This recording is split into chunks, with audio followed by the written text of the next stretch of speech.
সূরা আয-যারিয়াত। রহমান রহিম আল্লাহ তাআলার নামে। ঝঞ্ঝা বিক্ষুব্ধ বাতাসের শপথ, যা ধুলাবালি উড়িয়ে নিয়ে যায়। অতঃপর মেঘমালার শপথ, যা পানির বোঝা বয়ে চলে। জলযান সমূহের শপথ, যা ধীরে ধীরে এগিয়ে চলে। অতঃপর তাদের ফেরেশতাদের শপথ, যারা আল্লাহর আদেশ মোতাবেক প্রত্যেক বস্তু বন্টন করে। কিয়ামতের যে দিনের ওয়াদা তোমাদের সাথে করা হচ্ছে তা অবশ্যম্ভাবী সত্য। বিচার আচারের একটা দিন অবশ্যই আসবে। বহু কক্ষ বিশিষ্ট আকাশের শপথ, তোমরাও কিয়ামতের ব্যাপারে নানা কথাবার্তার মধ্যে নিমজ্জিত রয়েছ।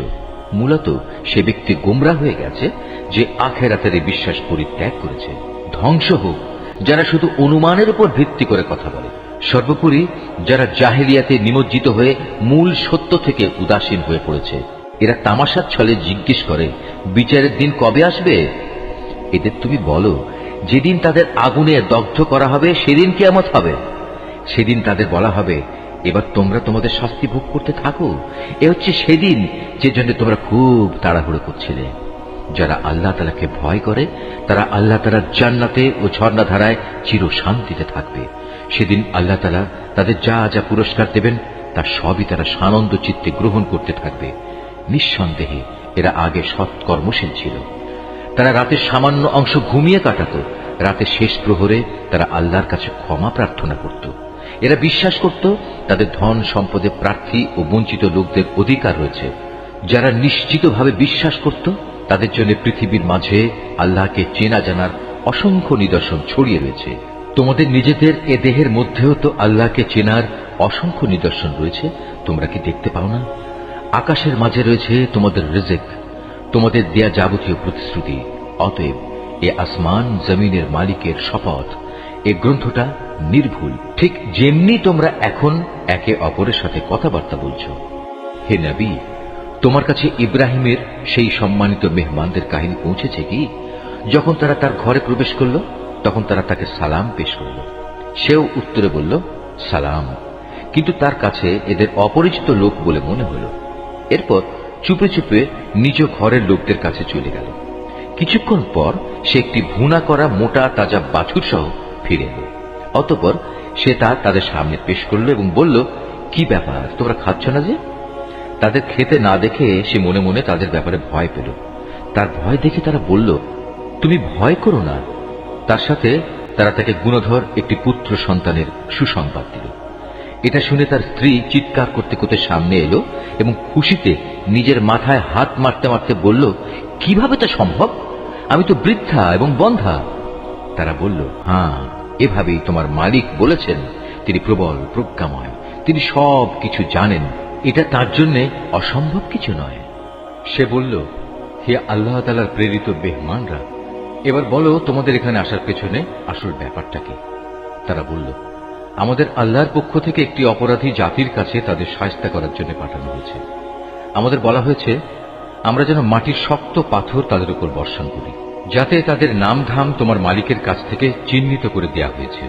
এটা হচ্ছে সীমা লঙ্ঘনকারী জালেমদের জন্য। অতঃপর আমি সেই জনপদ থেকে এমন প্রতিটি মানুষকে বের করে এনেছি যারা ঈমানদার ছিল। আসলে সেখানে মুসলমানদের একটি ঘর ছাড়া উদ্ধার করার মতো দ্বিতীয় কোনো ঘরই আমি পাইনি। তাদের ধ্বংস করে আমি পরবর্তী এমন সব মানুষদের জন্য একটি নিদর্শন সেখানে রেখে এসেছি যারা আমার কঠিন আযাবকে ভয় করে। আরো নিদর্শন রেখেছি মুসার কাহিনীর মাঝেও, যখন আমি তাকে একটি সুস্পষ্ট প্রমাণ সহ ফেরাউনের কাছে পাঠিয়েছিলাম। সে তার সাঙ্গপাঙ্গ সহ হিদায়াত থেকে মুখ ফিরিয়ে নিল এবং সে বলল, এ তো হচ্ছে জাদুকর কিংবা আস্ত পাগল।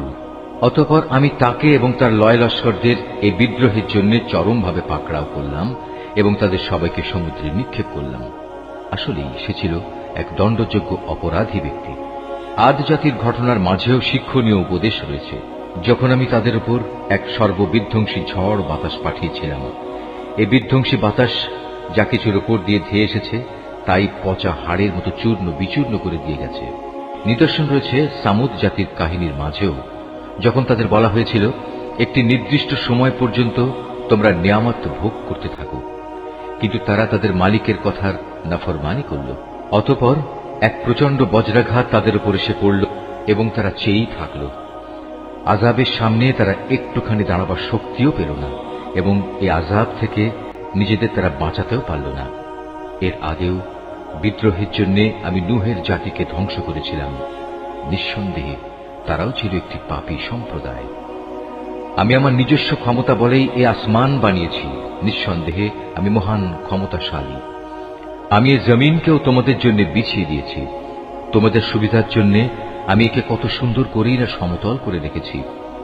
সৃষ্টি জগতের প্রত্যেকটি বস্তু আমি জোড়ায় জোড়ায় পয়দা করেছি, যাতে করে এ নিয়ে তোমরা চিন্তা গবেষণা করতে পারো। অতএব তোমরা এসবের আসল স্রষ্টা আল্লাহ তাআলার দিকেই ধাবিত হও। আমি তো তার পক্ষ থেকে আগত তোমাদের জন্য সুস্পষ্ট সতর্ককারী মাত্র। তোমরা আল্লাহ তাআলার সাথে অন্য কাউকে মাবুদ বানিয়ে নিও না। আমি তো তোমাদের জন্য তার পক্ষ থেকে একজন সুস্পষ্ট সাবধানকারী মাত্র। রসুলদের ব্যাপার এমনটিই হয়ে এসেছে। এর আগের মানুষদের কাছে এমন কোন রসুল আসেনি যাদের এরা জাদুকর কিংবা পাগল বলেনি। একই ব্যাপার, এরা কি একে অপরকে এই একই পরামর্শ দিয়ে এসেছে যে বংশানুক্রমে সবাই একই কথা বলবে? না, আসলে এরা ছিল সীমা লঙ্ঘনকারী জাতি। অতএব হে নবী, তুমি এদের উপেক্ষা করো। এজন্য তুমি কোন ক্রমেই অভিযুক্ত হবে না।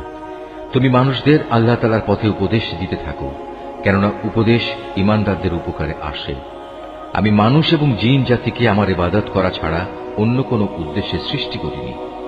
আমি তো তাদের কাছ থেকে কোন রকম জীবিকা দাবি করি না। তাদের কাছ থেকে আমি এও চাই না তারা আমাকে খাবার যোগাবে। নিঃসন্দেহে আল্লাহ তাআলাই জীবিকা সরবরাহকারী। তিনি মহাপরাক্রমশালী, প্রবল ক্ষমতার অধিকারী।